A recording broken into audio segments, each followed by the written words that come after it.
영남 해안 지역에선 바람이 강하게 불겠고 동해안에는 높은 너울이 밀려오는 곳이 있겠습니다. KBS 1라디오 내신 뉴스를 마칩니다. 지금까지 아나운서 이광엽이었습니다. KBS 대한민국 중심 채널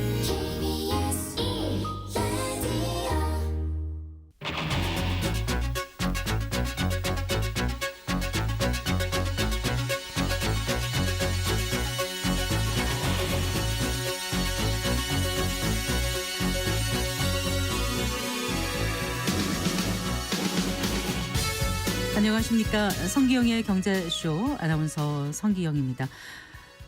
도널드 트럼프 전 대통령의 당선이 확정된 이후 국내 주식시장 연일 하락하고 있고요. 원달러 환율은 1,400원대를 넘어섰습니다. 여기에 국내외 경제연구소와 글로벌 투자은행들 우리나라의 성장률 전망치를 속속 하향 조정하고 있는데요.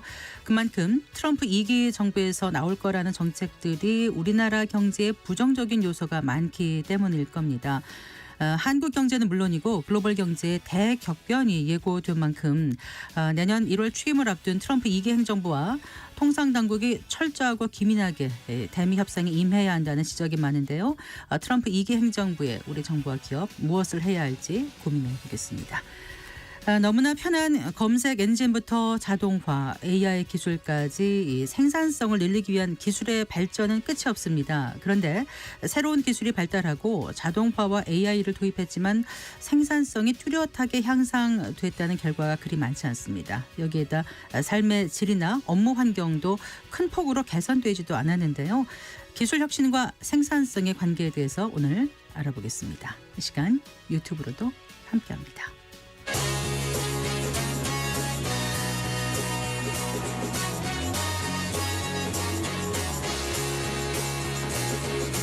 경제 시야를 넓혀드립니다. 투자의 지름길을 안내합니다. 돈 되는 정보를 발견하는 시간. KBS 1라디오 경제쇼.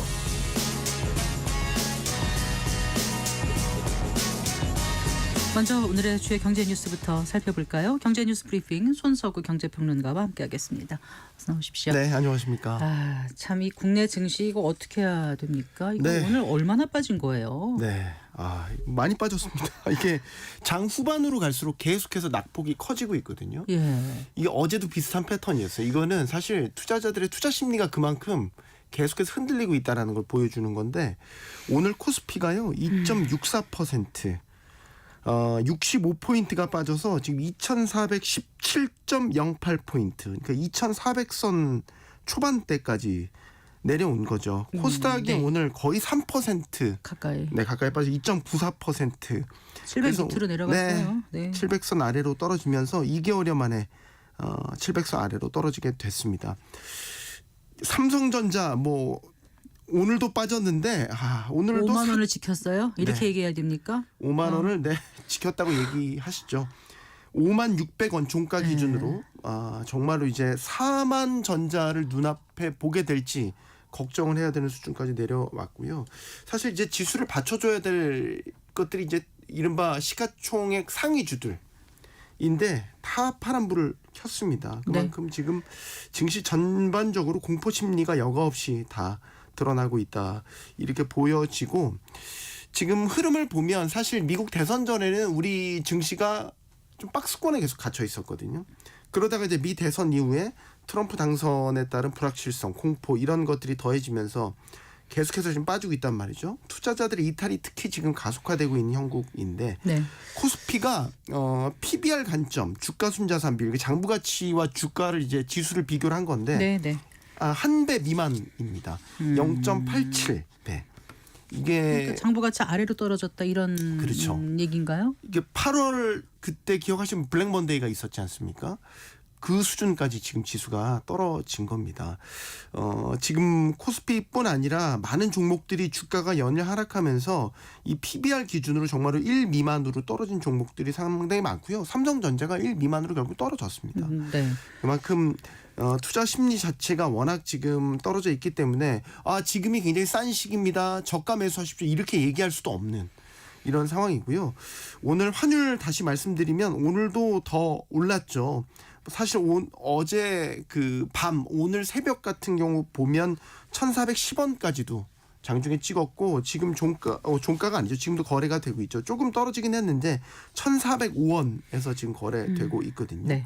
그러니까 원화 약세, 달러 강세 현상이 계속해서 이어지고 있고 채권 금리도 더 올랐습니다. 10년물 미국 채권 금리 기준이 4.4대까지 더 올라왔습니다. 그러니까 지금 이런 상황에서 외국인 수급도 계속해서 빠져나가고 있죠. 여기에 다시 말씀드리지만 트럼프 리스크 또 전반적으로 트럼프 트레이드 자산으로의 쏠림 현상까지도 감안하면 당분간 국내 증시가 반등하기는 쉽지 않아 보입니다.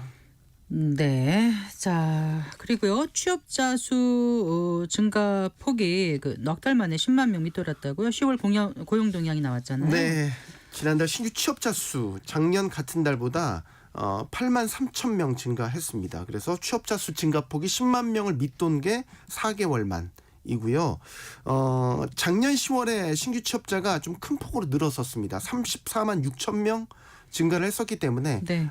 그것과 비교를 해서 이제 기저효과가 있었기 때문에 있었다는 게 정부의 판단이긴 한데 보통 고용 지표라는 게 경기를 판단하는 데 있어서 후행 지표로 꼽히거든요.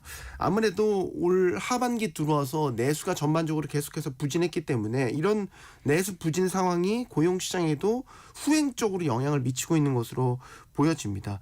산업별로 보면 도소매업, 건설업에서 여전히 좀 고용 한파가 지속되는 모습 보였습니다. 네. 도소매업 취업자 14만 8천 명 더 줄었고요. 건설업도 9만 3천 명 감소했습니다. 네. 그래서 도소매업 같은 경우는 8개월, 건설업은 6개월 연속 감소세가 이어지고 있고 특히 이제 도소매업 취업자 감소폭을 보면 3년 3개월 만에 네. 최대 감소폭이기도 하고요. 이 도소매 취업자의 또 절반가량은 자영업자들입니다. 그러니까 자영업 경기의 침체 상황이 이런 식으로 고스란히 좀 반영되고 있는 것으로 보이고 우리 고용에서 가장 많은 비중을 차지하는 게 제조업인데 제조업 취업자도 역시 작년 동월보다 3만 3천 명이 줄어서 넉 달째 감소세가 이어졌습니다. 청년층 고용도 계속 부진한 거죠? 네, 이건 뭐 구조적으로 계속해서 나타나고 있는 건데 15세에서 29세까지 청년층 취업자 작년 동월 대비 18만 2천 명 줄면서 지금 24개월 연속 감소했습니다. 40대 취업자도 7만 2천 명 감소했고요. 반면에 이제 60세 이상의 고령층의 취업자는 25만 7천 명 증가를 했죠. 그러니까 전체 고용시장에서 이제 고령층이 60대 이상의 고령층이 고용시장을 견인하고 있고 이제 청년층에서는 이렇게 계속해서 고용 증가폭이 감소하는 추세가 좀 고착화되고 있는 이런 모습 나타나고 있고요. 지난달 실업자를 보니까 67만 8천 명, 1년 전보다 5만 1천 명 더 늘어서요. 실업률은 0.2%포인트 더 높아졌습니다. 2.3%로 나타났고 이제 비경제활동 인구를 우리가 요즘에 많이 중요시하게 보는데 1,608만 2천 명. 네. 그래서 작년보다 2만 1천 명 늘어났는데 이 가운데 아예 구직 활동까지 그냥 포기해버린 쉬었음 인구로 우리가 본 인구들 244만 5천 명. 그래서 네. 이 숫자도 역대 10월 중에 가장 많았습니다. 그러니까 구직을 포기하는 쉬었음 인구가 많아지고 있다는 게 안 좋은 게 일단은 고용시장에 있어서는 구조적인 실업 문제가 심화되고 있다는 것도 1차적으로 볼 수 있는 거고 이게 경기 침체의 신호기도 하죠. 아예 구직 활동을 포기한 인구들이고 이게 노동시장에는 노동 공급이 줄어드는 거잖아요. 그러니까 장기적으로 보면 우리 잠재 성장률 측면에서도 부정적인 영향을 미칠 수밖에 없는 거죠. 그리고요. 고려아연이 결국은 유상증자 계획을 철회하기로 한 거죠? 네, 오늘 고려아연 임시이사회 열었고요. 결국 2조 5천억 원 규모의 일반 공모 유상증자 계획 철회하기로 의결했고 공시했습니다. 네. 결국 유상증자 계획을 발표하고 나서 논란과 비판을 받은 끝에 2주 만에 철회하게 된 셈이죠. 지난달 30일에 이제 기습적으로 유상증자 계획을 발표를 했고 당시에 논란이 됐던 거는 이제 유상증자를 통해서 모은 대금을 자사주 매입을 위해서 증권사 등으로부터 빌린 차입금을 갚는 데 사용하겠다 이런 계획을 내놓으니까 네. 결국 대주주의 경영권을 지키기 위해서 기존 주주들의 지분 가치를 희석시킨다. 이런 비판이 끊이지 않았던 거죠. 여기에다가 금융당국도 제동을 걸었지 않습니까?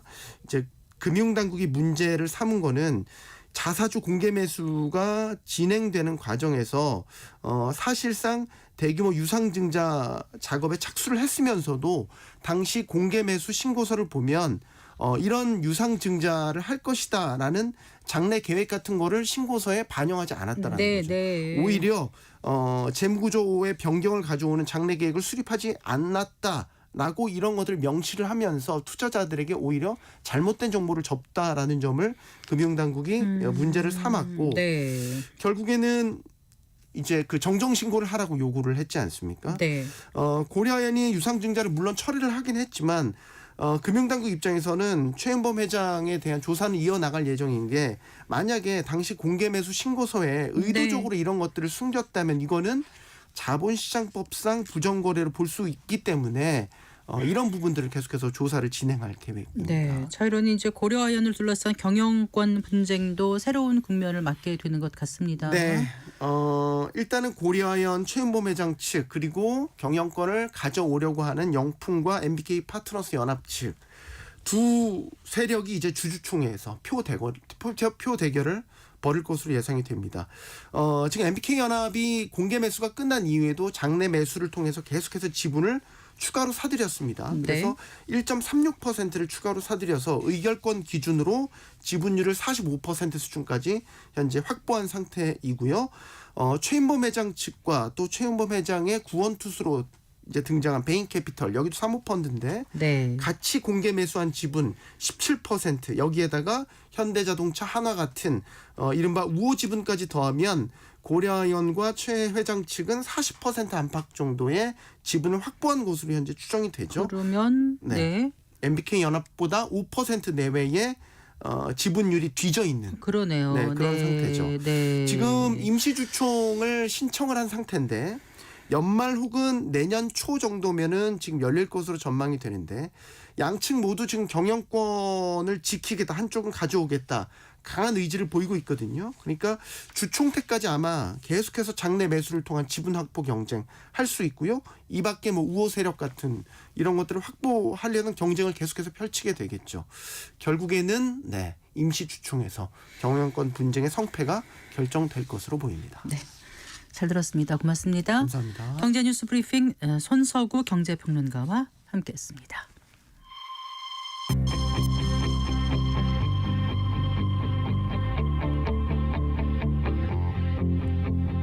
경제 전문가의 원포인트 레슨. 꼭 알아야 할 정보와 이슈를 알기 쉽게 풀어드립니다. 대한민국 경제 고수와 함께 투자의 맥을 짚는 KBS 일라디오 경제쇼. 진행의 성기영 아나운서입니다. 도널드 트럼프 미국 대통령 당선인이 내년 1월 20일 이제 정오에 취임하자마자 행정명령을 발동해서 집권 1기 당시의 정책들을 복원할 계획이라고 미국 일간 뉴욕타임스가 보도했습니다. 이른바 뭐 트럼프표 정책을 취임하자마자 추진할 것임을 밝힌 건데요. 미국 공화당이 연방 상원에서 과반 이상의 의석을 확보한 데다가 연방 하원 선거에서도 과반 의석 확보 가능성이 지금 커지고 있어서 트럼프 2기 정부는 역대급으로 강한 정책 추진력까지 가질 것으로 지금 전망되고 있습니다. 이렇다 보니까 최대한 국내 산업의 피해를 최소화하기 위해서 대미 협상력의 절실한 때라는 지적이 나오고 있는데요. 우리 정부와 기업 어떻게 전략을 가져가야 할지 얘기 나눠보겠습니다. 무역통상 전문가시죠. 그리고 트럼프 1기 시절에 산업통상자원부 통상교섭본부에 계셨던 LG경영연구원의 김형주 경제정책 부문장 스튜디오에 모셨습니다. 반갑습니다. 네, 안녕하십니까. 네. 안녕하세요. 전 세계가 지금 이제 트럼프 2기 시대를 앞두고 어떻게 대응해야 할까 참 고민이 많은 것 같습니다. 일단 앞서서도 저희가 잠깐 점검을 해봤는데 금융시장은 굉장히 민감하게 반응하고 있고 네. 특히 우리 시장은 참 좋지가 못해서 걱정이 그렇죠. 많이 되거든요. 네, 미국 시장은 그래도 당연히 이제 예, 거의 어제 뭐 잠깐 불 좀 붙었다, 불 뭐 붙었다 그런 해도 이야기들 과언이 아닐 나오고 것 있습니다. 같아요. 네. 그러니까 그 선거가 이루어지기 전까지 이제 해리스 후보, 트럼프 후보 시절만 해도 금융시장의 평가가 해리스 후보가 당선이 되면 위험은 크지 않겠지만 대신 기대도 별로 크지 않았고 네. 반대로 트럼프 후보가 후보가 당선된다면 기대하는 쪽도 굉장히 기대가 크고 또 걱정하는 쪽도 걱정이 크지 않았습니까? 네, 맞아요. 근데 이제 결과가 결국 트럼프 후보의 승리로 나오다 보니까 이제 그 기대하던 쪽 중심으로 굉장히 좀 불붙는 모습을 보이는 것 같습니다. 그런데 네. 트럼프 후보의 정책들이 주로 미국에게는 유리한 정책들이 많다 네. 보니까 결과적으로는 미국 시장은 지금 환호를 하고 있고 네. 그 비용을 지불해야 할 이제 주변 국가들 주식시장 그리고 환율 이런 것들은 다 좀 부진한 모습을 보이고 있는 것 같습니다. 네, 우리 주식시장이 오늘 너무 많이 힘이 빠져가지고요. 네, 우리가 특히 금융시장 중에서 약세를 보이는 국가 중에 한 곳인 것 같아요. 네, 그렇습니다. 왜냐하면 이제 금융시장 특히 국제금융에서는 이제 무역 의존도가 높은 국가들이 아무래도 취약할 수밖에 없고요. 네. 또 실물 경제가 좋을 때는 그래도 금융시장이 다 같이 좋을 수가 있는데 요즘처럼 실물 경제가 거의 뭐 잠재 성장률 비슷한 수준에 그칠 때는 아무래도 제로섬 게임이 나타날 수밖에 없습니다. 즉 한 나라가 유리해지면 다른 나라들이 고스란히 그 비용을 떠안아야 되는데 네. 지금 국면은 아무래도 미국에게 좀 유리한 쪽으로 흘러가고 있죠. 하지만 이제 한 가지 조금 유의해야 할 것은 지금 같은 강달러 움직임이 네. 앞으로도 계속 될 거냐. 그거는 좀 신중하게 볼 필요가 있겠습니다. 왜냐하면 몇 가지 좀 헷갈리는 신호들이 나타나는 게 당장 트럼프 당선자조차도 그 이제 공약을 내세울 때는 약달러 이야기를 많이 했었거든요. 그랬었나요? 왜냐하면 무역 네. 수지 적자를 개선해야 되니까 네. 위안화가 너무 약세다. 뭐 다른 나라들이 달러에 대해서 너무 약세를 가지고 불공정하게 네네. 수출한다. 이런 걸 개선해야 된다라고 이야기를 네. 했거든요. 그것만 놓고 보면 마치 달러 약세를 용인할 것 같은데 네. 그 외 여러 가지 산업 정책이라든지 미국 중심주의 정책을 놓고 보면 그건 또 결과적으로 강달러를 초래할 수밖에 없죠. 그래서 네.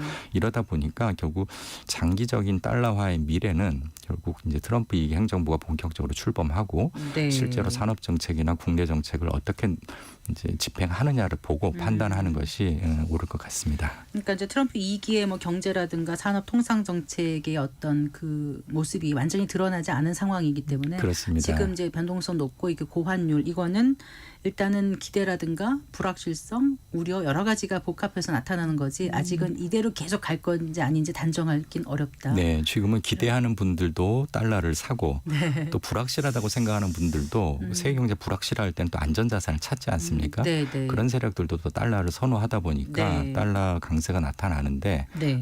이게 이제 몇 달이나 갈지는 좀 내년 초가 돼봐야 할 것 같습니다. 또 환율은 그렇고요. 고관세 이게 이제 참 복병이 아니죠. 이제 숨어 있는 게 아니라 드러나고 있는 건데 이 고관세 정책은 시행 가능성이 지금 높게 점쳐지고 있지 않습니까? 네, 그러니 이거는 이미 노출된 악재 아닌가요? 그렇습니다. 그 이제 환율에 대해서는 불확실성이 많지만 이제 관세는 굉장히 구체적으로 예를 들면 모평 관세라든지 중국에 대한 특별 관세를 어떻게 하겠다라는 이야기들이 나와 있고 네. 다만 이제 수준만 아직 확정이 안 된 거죠. 트럼프 일기 때도 보면 네. 이제 뭐 중국에 대해서 뭐 50% 60% 때리겠다라고 말을 했지만 실제로는 뭐 20% 30%로 낮췄던 것처럼 네, 네. 보편적 관세나 특별 관세도 아마 실제 집행 과정에서는 여러 경로를 통해 조정이 되긴 할 것 같습니다만 네. 그렇더라도 워낙 강하게 이야기를 했기 때문에 아마 취임 초에 시행 자체는 할 것 같습니다. 그래서 그 충격을 어떻게 좀 완화할 것인지 그 부분은 각 기업들도 좀 고민을 해야 되고 또 우리 통상 당국도 그 부분에 대한 대비책을 마련해야 될 것 같습니다. 그 행정부가 그 힘을 받는 게 아무래도 상하 양원이 다 예, 그 공화당이 그렇습니다. 그 지난 뭐 한 9월 정도까지만 해도 그래도 상원은 공화당이 가져가더라도 하원을 민주당이 가져가면 좀 네. 견제가 되지 않겠느냐 네. 했는데 결과적으로 지금 다 가져가는 걸로 거의 확정이 되지 않았습니까? 그러니까요. 이렇게 되면 이제 미국 여론 자체가 트럼프가 원하는 방향을 전 국민이 좀 지지한다. 전 국민의 최소한 절반 이상이 지지한다고 봐야 할 테고 무엇보다도 이제 브레이크가 좀 풀린 셈입니다. 그래서 이제 그거는 상수로 놓고 각국이 대응을 할 것 같고요. 네. 이제 여기에 대해서 이런 영향이 전 세계적으로 확산될 거냐 아니면 초기에 좀 확산되다가 부작용이 드러나면서 다시 좀 백할 건지를 좀 지켜볼 필요가 있겠습니다. 혹시 관세 정책도 환율 향방에 따라 좀 달라질 수도 있는 건가요? 그러진 않을까. 오히려 반대로 관세 정책에 따라서 환율이 즉 이제 환율에 따라서 관세가 영향을 받는다기보다는 관세 정책의 실효성에 따라 영향을 줄 것 같은데요. 그 원칙적으로는 관세를 높여가지고 미국으로 들어오는 게 좀 줄어들면 달러가 굳이 강세를 보일 이유가 없습니다. 하지만 그 관세 장벽을 높이는 이유가 미국으로의 어떤 직접 투자 FDI를 늘리기 위한 것이라고 하면 이야기가 달라지는 것이죠. 왜냐하면 무역과 달리 이제 돈을 직접 쌓아가지고 오고 미국 안에서 투자를 하게 되면 국내 투자가 늘어나게 되면 이제 순수출이 좀 줄어드는 것과 같은 효과를 가져오고 이거는 달러 강세 요인이 됩니다. 네. 그렇게 되면 달러는 더욱 강세를 보일 수 있을 겁니다. 네. 제가 조금 전에 말씀드렸습니다만은 이제 도널드 트럼프 미국 대통령 당선인이 이제 내년 1월 20일에 취임이잖아요. 네. 정오에 취임식을 하면 하자마자 행정명령을 발동해서 네. 집권 1기 당시의 정책들을 복원할 계획이라고 이제 지금 보도가 됐어요. 네. 행정명령 발동해서 어떤 걸 어떻게 하겠다는 것은 아직 나온 건 아니죠, 구체적으로. 네, 구체적으로 나오지 않았고, 근데 이제 트럼프 당선자 제일 신뢰하는 싱크탱크가 이제 AFPI라고 네. 그 미국 우선주의 이제 정책 연구소라는 곳이 있는데 그곳을 중심으로 이제 네. 뭐 300개 내놓겠다 뭐 이런 이야기들을 하고 있습니다. 그래서 300개요? 예, 근데 구체적인 개수야 뭐 두고 봐야 알겠지만 네.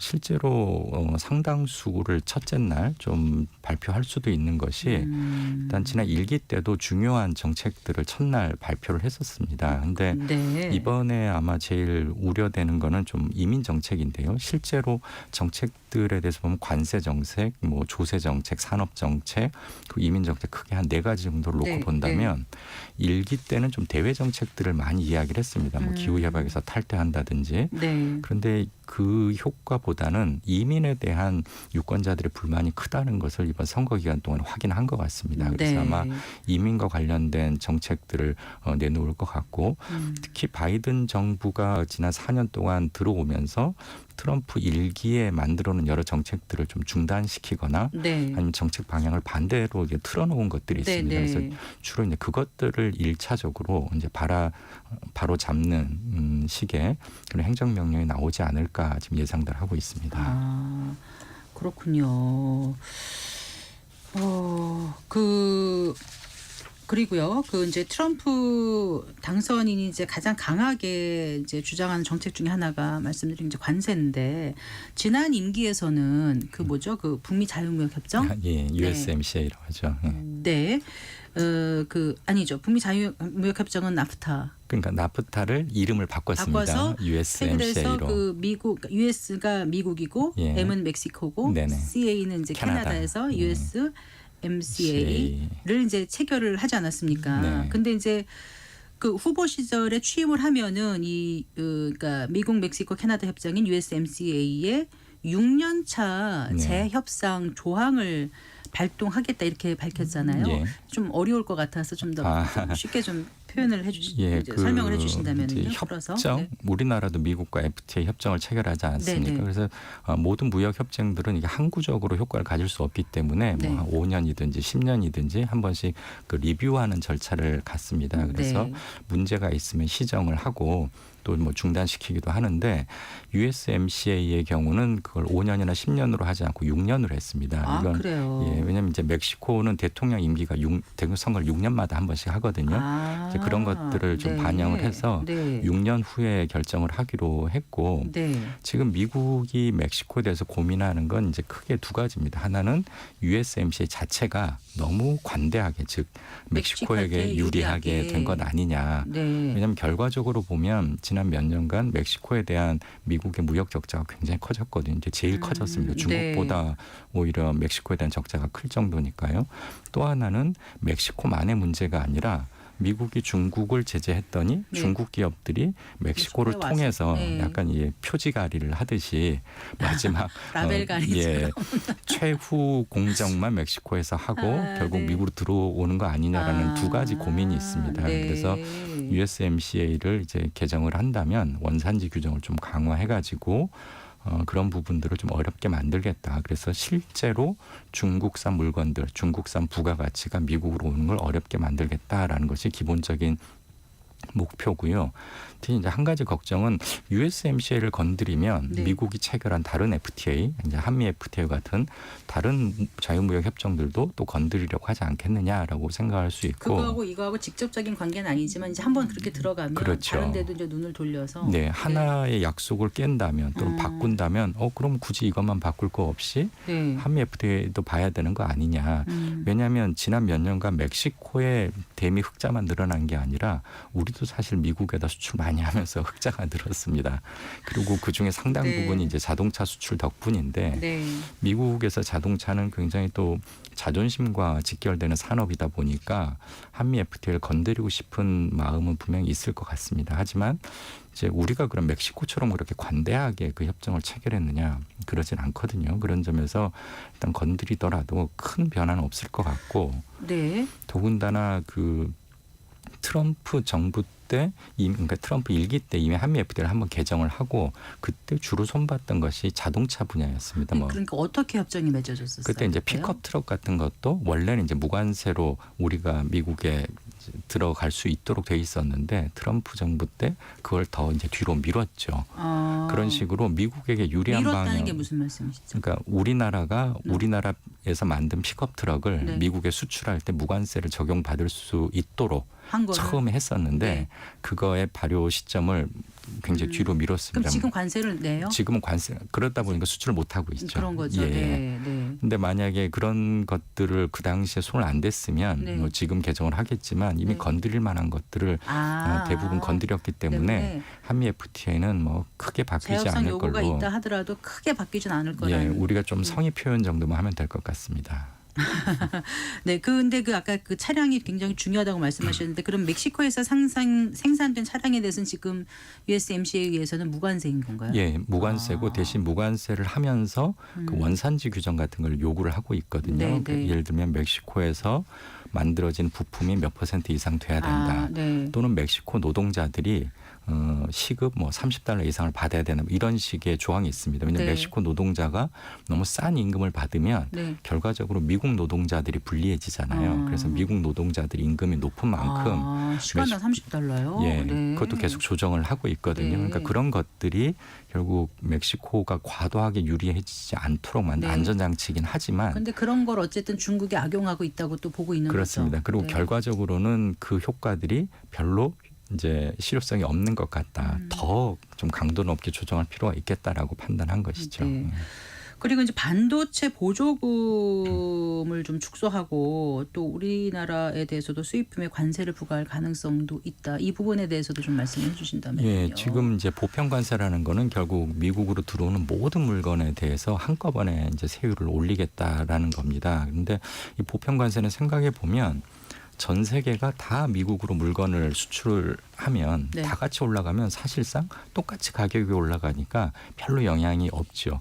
다만 이제 이 영향을 받는 거는 미국 안에 그 상품을 생산하는 회사들이 많으면 네. 그 미국 안에 있는 회사들이 유리하지 않겠습니까? 그건 네. 이제 자동차가 대표적일 테고요.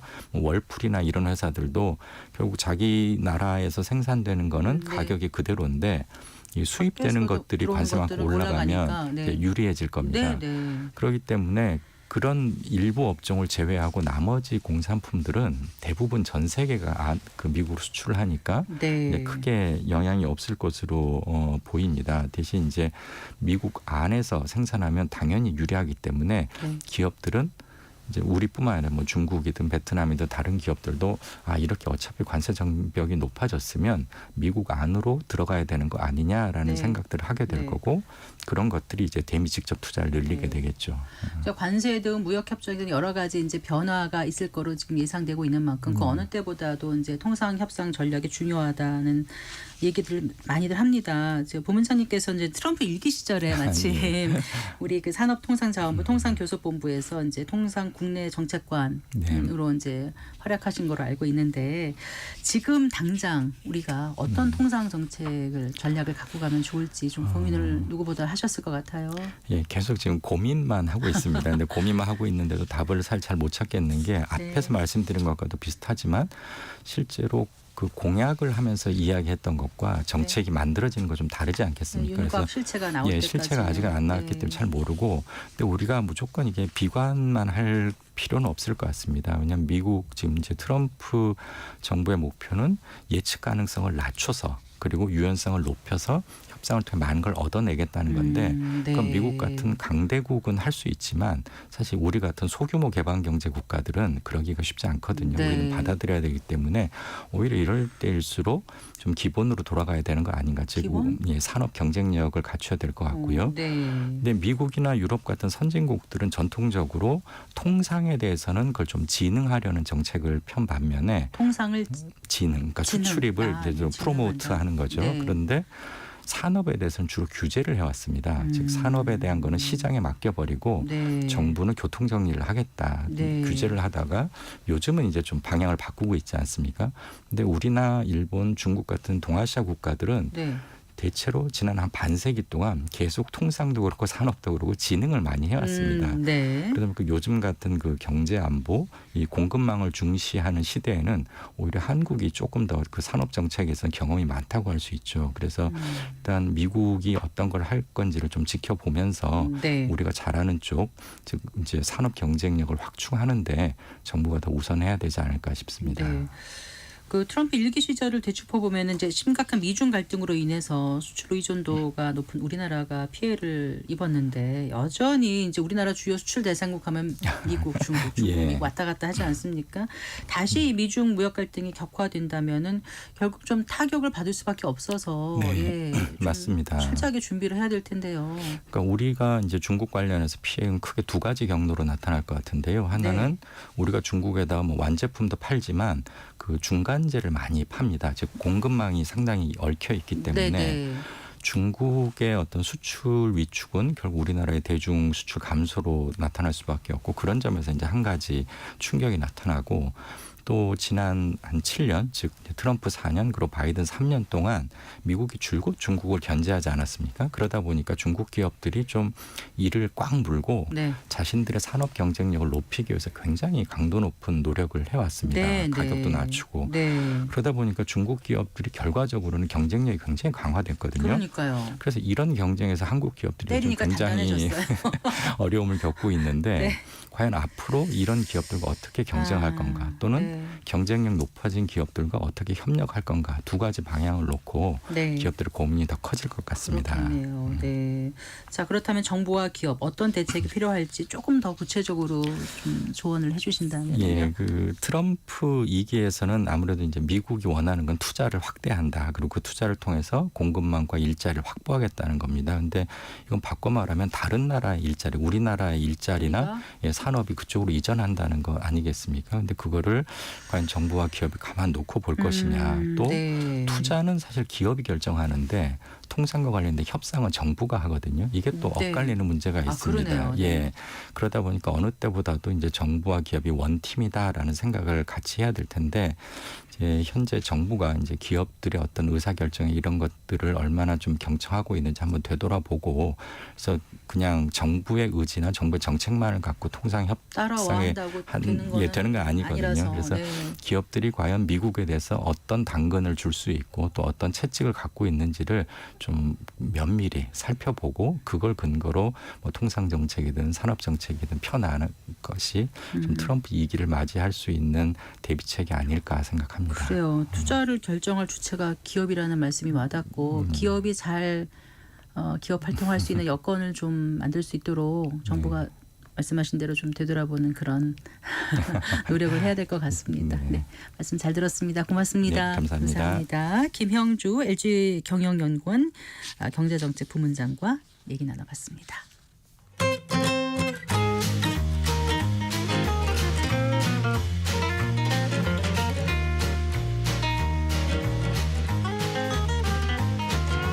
경제 맛집 투자 핫플.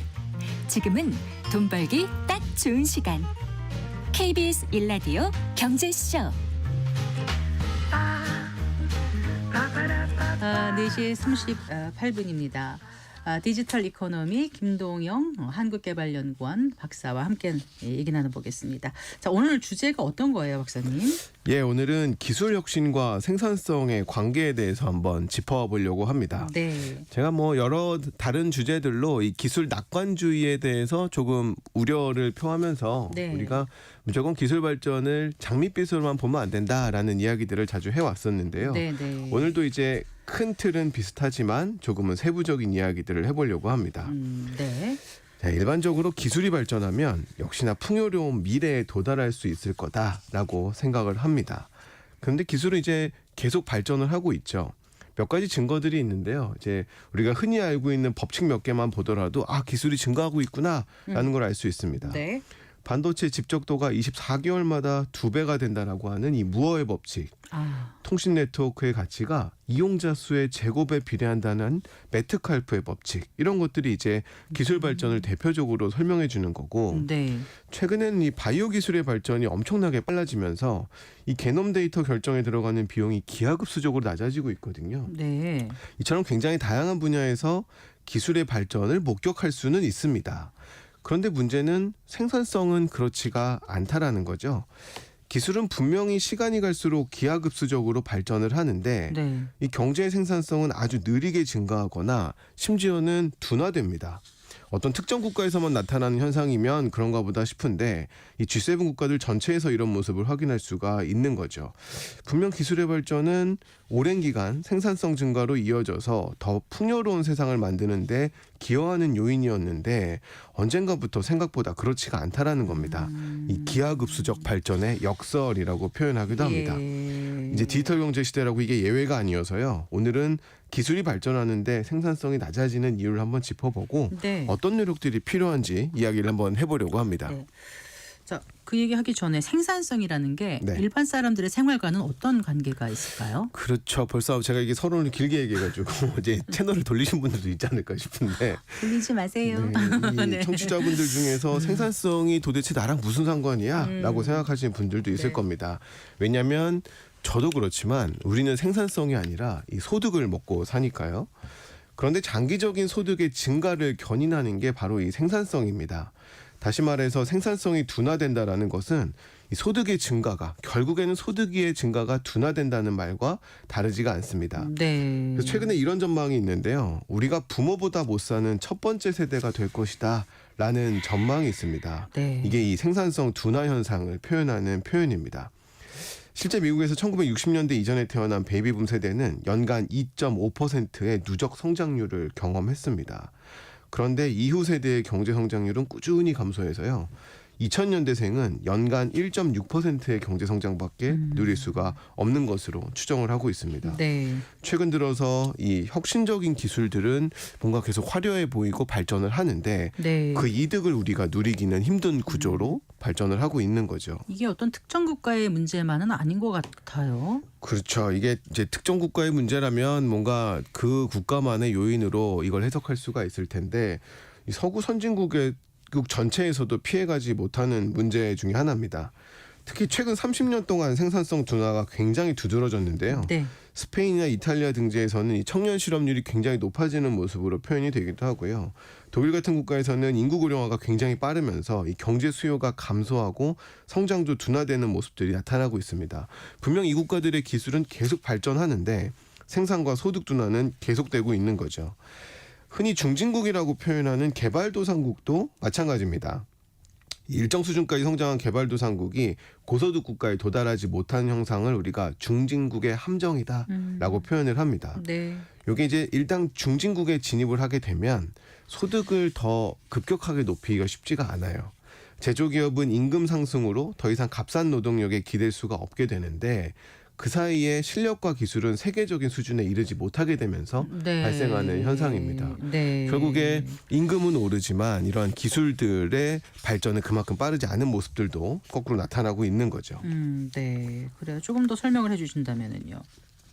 네, 이 많은 경제학자들이 이제 이런 현상은 왜 나타나는 거냐라고 이야기를 하기도 하는데요. 네. 한편에서는 이제 지난주에 설명드린 것처럼 이게 다 무형자산이어서 집계가 되지 않아서. 그렇죠. 무형자산이라고 하는 건 이제 눈에 보이지 않는 자산들이고 네. 이런 무형자산은 또 경제 주체들에게 이 유형자산하고는 또 다른 인센티브로 작동을 하기 때문에 이게 여러 측면에서 기존에 있는 그 경제 지표에 반영되지 않는 모습들이 나타나기도 합니다. 네. 그래서 이 부분들을 이제 많이 지적을 하곤 하는데요.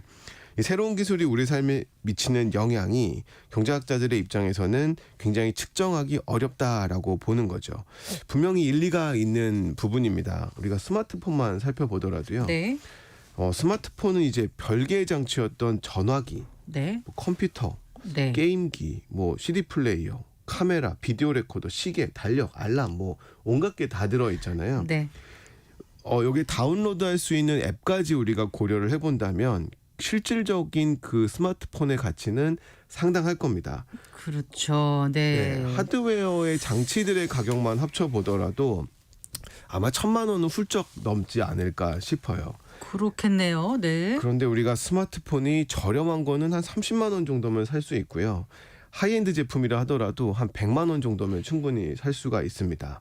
그럼 이제 경제학자 시각으로 봤을 때는 이 1,000만 원이 넘는 여러 개의 전자기기가 네. 몇십만 원짜리 기기를 하나로 줄어버렸으니까 경제 생산량 측면에서는 현저히 감소하게 되는 꼴이 되는 거거든요. 네. 근데 이 스마트폰은 그 모든 기능을 한 곳에 그리고 한 손 안에 넣어놓으니까 생산성을 엄청나게 향상시켰음에도 불구하고 예. 결국에 이제 집계가 되지 않기 때문에 네. 이 혁신의 효과가 측정되지 못하는 것 아니냐라고 하는 지적도 뭐 과히 틀린 말은 아니다라고 할 수가 있습니다. 과히 틀린 말도 아니다라고 하셨으니 그런 반대 의견도 있는 것 같아요. 네. 다른 저기 이제 거요? 아주 강력한 반대인데요. 네. 이 1940년생의 노 교수님이십니다. 노스웨스턴 대학의 로버트 고든 교수님이신데 네. 이분이 이제 마지막으로 낸 책이 미국의 성장은 끝났는가입니다. 질문으로 하는 책인데 읽어보면 끝났다는 겁니다. 1940년대에 끝났다. 40년생이신 분이 40년생이신 네. 분이 일생의 역작을 쓰셨는데 열심히 그거의 잘 듣고 결론이- 있는데 왜 이러는지 네, 모르겠어요. 그거의 네. 결론이 네. 성장이 끝났다라는 겁니다. 어. 그러면서 측정의 문제가 아니라는 거예요. 그러니까 분명 측정의 문제도 있는데 그보다 훨씬 더 본질적인 문제가 있다라고 설명을 합니다. 네. 요약을 하면 1차, 2차 산업혁명은 기계가 인간의 육체를 대체하면서 노동력을 절감하면서 생산량의 증가가 나타났다라고 주장을 합니다. 네. 그 덕분에 소득이 늘어났고 이 중하층 계급의 삶이 달라질 수 있었다는 거예요. 수명도 늘었고 영양 상태도 좋아졌고 네, 네. 더 많은 교육을 받는 선순환이 나타난 거죠. 그런데 3차 혁명, 그러니까 인터넷이라고 하는 이 3차 혁명이 나타나는 건 1, 2차 혁명에 비하면 어떠한 이익도 창출하지 못했다고 주장을 합니다. 데이터도 즉각적으로 처리할 수 있고 전 세계와 소통하고 어디서든 클릭 한 번으로 모든 사람들의 삶이 편리해지긴 했지만 네. 그 자체로 힘든 노동에서 벗어나게 된 것도 아니고 이전 시대처럼 노동력이 절감되는 것도 아니다라는 본질적인 지적을 하시는 거죠. 그런데요. 이제 기업 입장에서 보면 그 마이크로소프트처럼 이제 기술 발전으로 생산성을 계속 높게 유지하는 기업도 있는 거 아닌가요? 그렇죠. 이제 이번 반론 사례들을 좀 보면 우리가 어떤 인사이트를 좀 찾아낼 수 있을 것 같습니다. 그래서 실제로 OECD가 이런 재밌는 광범위한 연구를 진행을 했어요. 최고의 기업 대 나머지 기업이라는 광범위한 조사를 했는데요. 네네. 2001년부터 2013년 동안 제조업과 서비스업 부문에서 최고의 기업들이 어떤 생산성을 보였는가를 이제 집계를 해봤더니 역사적으로 생산성을 꾸준히 높여온 기업들이 분명 존재를 했던 겁니다. 그런데 그 외 나머지 기업들은 굉장히 빠르게 또 떨어지는 모습을 발견을 해냈어요. 아주 일부지만 고든 교수의 분석과는 다르게 과거의 성장 추세를 유지하는 기업들이 분명 존재를 했다라는 겁니다. 네. 그럼 어떤 기업들이 이렇게 최고의 성장 추세를 유지하는가 봤더니 기술을 완전히 흡수해서 업무에 적용 가능하도록 만든 기업들이 그렇다라는 결론입니다. 이게 이제 설명이 좀 어려워서 제가 예전에 마이크로소프트 회장이 쓴 글을 하나 소개를 해드리려고 하는데요. 네. 그 하버드 비즈니스 리뷰에 썼던 기술의 민주화라는 글입니다. 네. 이 글에서 마이크로소프트 회장이 강조하는 게 뭐냐면 우리가 AI라는 기술로 생산성 증가를 경험하려면 모든 직원들이 AI를 지금의 엑셀 수준으로 쓸 수 있어야 이 AI로 인한 생산성 증가가 나타날 거라는 거거든요. 네, 네. 그러니까 기업의 기술만으로 안 되고 그게 저와 같은 단위의 사람들이 굉장히 손쉽게 쓸 수 있는 기술로 흡수되어야만 이러한 생산성 증가가 나타날 수 있을 거다라고 네. 강조를 하기도 했습니다. 그래서 이런 기술들이 개별 단위로 흡수될 정도로 더 분화가 될 때야 이런 기업들이 생산성을 기술 발전과 함께 높일 수 있다라는 시사점을 이 OECD 연구에서 알 수가 있는 거죠. 조금 좀 복잡해지고 있거든요. 근데 이제 그럼 과거에는 어쨌거나 기술이 발전할수록 생산성은 높았다는 거잖아요. 다들 그렇죠. 그렇게 생각하고 있고요. 네. 그럼 그 당시에는 어떻게 그럴 수 있는지를 살펴보면 또 다른 답을 찾을 수 있을까요? 네, 맞습니다. 이제 과거에 그러면 기술과 생산성이 똑같이 높았던 시절을 한번 분석을 해보면 우리가 또 답을 찾을 수 있을 겁니다. 그래서 그때 가장 기술 선진국이었던 미국의 사례를 한번 찾아봤습니다. 네. 40년대부터 70년대까지는 기술이 발전하면 생산성 증가도 같이 나타났거든요. 이때 무슨 일인가를 봤더니 일단 전쟁이 있었습니다. 전쟁이라는 경쟁 속에서 어마어마한 자원들이 이 과학 분야에 투자가 됐고요. 네. 그래서 인류가 엄청나게 빠른 과학 지식의 축적이 이루어집니다. 근데 문제는 그 다음입니다. 전쟁이 끝나고 난 다음에 그 과학적인 지식들이 실험실에 남겨져 있지 않고 이제 기업으로 흘러 들어간 겁니다. 그러면서 네. 이제 기업들이 과학적 지식을 상업적 지식으로 전환하는 일들이 발견이 됐던 거예요. 네. 이때 이제 페니실린이라든지 소아마비 백신이라든지 이제 인류의 삶을 높여주는 어떤 상품들이 네. 그때 기술을 바탕으로 나오기 시작을 한 거죠. 더 중요한 건 이러한 기술들이 이제는 더 많은 사회로 퍼져나갈 수 있는 기반을 만들었다라는 겁니다. 국립과학재단, 국립보건원, 그리고 오늘날의 이 재활용 로켓을 만드는데 토대가 됐던 달파, 그러니까 고등연구개발국이죠. 네. 이런 것들이 설립이 되는 겁니다. 이런 기관들이 설립이 되고 나니까 정부가 만들었던 이 과학적 원리, 기초 지식들이 이런 기관을 통해서 산업 부문으로 연계가 되는 겁니다. 그리고 네. 대학으로 전수가 되고요. 네. 그러다 보니까 이런 지식들이 훨씬 더 상업화되는 모습들이 나타나게 됐었고 또 하나의 요인을 찾았는데 제대 군인 원호법이라는 겁니다. 네. 그게 이제 전쟁터에서 돌아온 군인들이 조금 더 사회에 잘 적응할 수 있도록 자금을 지원해야 한다는 내용의 법입니다. 네. 이거랑 별로 상관이 없을 것 같은 법인데 여기에 어떤 게 있었냐면 군인들에 대한 추가 교육을 지원하는 내용이 있었습니다. 네. 그러니까 군인들이 전쟁에서 돌아와서 이제는 대학 교육을 받을 수가 있게 된 겁니다. 그러니까 양질의 인력으로 전환되는 계기로 삼을 수가 있었던 거죠. 네. 국가가 만든 지식이 기업을 통해서 상업적 지식으로 전환되고 네. 그게 다시 근로자에게 실제 일을 하는 근로자들이 흡수할 수 있는 형태로 모든 지식이 이렇게 흘러갈 수 있는 토대가 만들어진 겁니다. 네. 결국 요약하자면 기술 발전이 생산성 증가로 이어질 수 있는 이유는 두 가지였던 겁니다. 하나는 국가 주도로 연구, 과학, 기술 분야의 지식 생산이 가속화됐었고요. 이것들이 대학들이 성장하고 기업 내 연구 개발로 분산될 수 있어서 이 지식의 보급 속도와 범위가 크게 증가를 했습니다. 네. 그와 동시에 양질의 인력이 양성되면서 이 산업 부문으로 보급된 지식이 업무에 빠르게 적용되면서 이 기술 발전이 국가 전체의 생산성 증가로 연결될 수 있었던 거죠. 우리나라도 좀 비슷하지 않았었나요? 맞습니다. 이걸 보면서 굉장히 소름 돋았는데요. 이게 우리나라의 발전도 이와 되게 유사하다는 생각이 들었습니다. 우리나라의 경제 성장을 이 양질의 인력에서 찾는 분석들이 많은데 사실 그동안은 왜 양질의 인력들이 우리 경제 성장에 이렇게 영향을 미쳤을까에 대한 설명이 잘 안 됐었는데 이렇게 지식의 흐름이라는 측면 그리고 그 지식을 받아서 실제 업무에 적용할 수 있는 인력들이 존재했다라는 측면으로 본다면 네. 충분히 우리 과거의 경제 성장도 이런 요인으로 설명할 수 있는 부분들입니다. 네. 자, 그럼 오늘 그 기술 혁신과 생산성의 관계에 대해서 말씀해주고 계신데요. 좀 정리를 해주신다면요. 예, 결국에 이 기술 발전이 생산성 증가로 이어져서 모든 사람들의 소득을 높이기 위해서는 창출된 지식이 널리 퍼지고 개별 근로자에게 흡수되어야 된다는 점을 우리가 알 수가 있습니다. 네. 요즘 우리 현실을 보면 이 세 가지 루트 전체가 흔들리는 게 아닌가 싶습니다. 먼저 지식의 창출이라는 측면에서 보면 연구개발 자금이 효율적으로 활용되지 못하거나 아니면 그 규모가 감소되면서 이 창출이 많이 위축된 부분들이 있는 것 같고요. 네. 그럼에도 불구하고 규모로 보면 여전히 굉장히 높은 정부 지출들이 유지되고 있지만 이게 혁신 인프라로서의 투자 성격을 가진 지출인지는 조금 더 따져봐야 되는 것 같습니다. 그리고 지식의 확산을 가져다줄 이 지식의 고속도로 역할을 하는 제도들도 부족합니다. 네. 과학적 지식이 상업적 지식으로 이제 전환될 수가 있어야 되는데 제가 볼 때는 두 가지의 확산 역할이 좀 필요해 보입니다. 노동 유연화와 이 벤처 캐피털이라고 하는 역할입니다. 네. 네. 어떤 지식을 가진 근로자가 이직이 더 매력적인 상황이 온다면 유용한 지식을 가지고 이직을 했을 겁니다. 직장 이전과 관계없이 받을 수 있는 연금제도 같은 것들이 대표적이죠. 네. 이런 것들이 있으면 지식이 저절로 기업 내로 확산되는 역할에 기여할 수가 있고요. 네. 벤처 캐피털의 역할도 굉장히 중요합니다. 과학적 연구에서 상업적 결과물을 발견하고 이를 기다려주고 위험을 감수하는 역할을 하기 때문에 이런 역할은 굉장히 중요해 보입니다. 마지막으로는 이제 대학 교육이 산업 현장과 괴리되지 않는 인재를 길러내는 것, 맞습니다. 이런 것들이 굉장히 중요해 보입니다. 네. 그래서 경제 성장을 위해서는 혁신이 사치제가 아니라 필수제라는 인식을 바탕으로 기술 발전이 생산성 증가로 이어질 수 있어야 되고 지식의 창출과 확산, 보급, 흡수가 이루어지는 전 영역의 관리가 필요하다는 점을 강조하면서 마무리를 하고 싶습니다. 네. 잘 들었습니다. 고맙습니다. 감사합니다. 네, KDI 한국개발연구원 김동영 박사였습니다. 마칠 시간입니다. 성기영의 경제쇼 오늘 순서 여기까지입니다.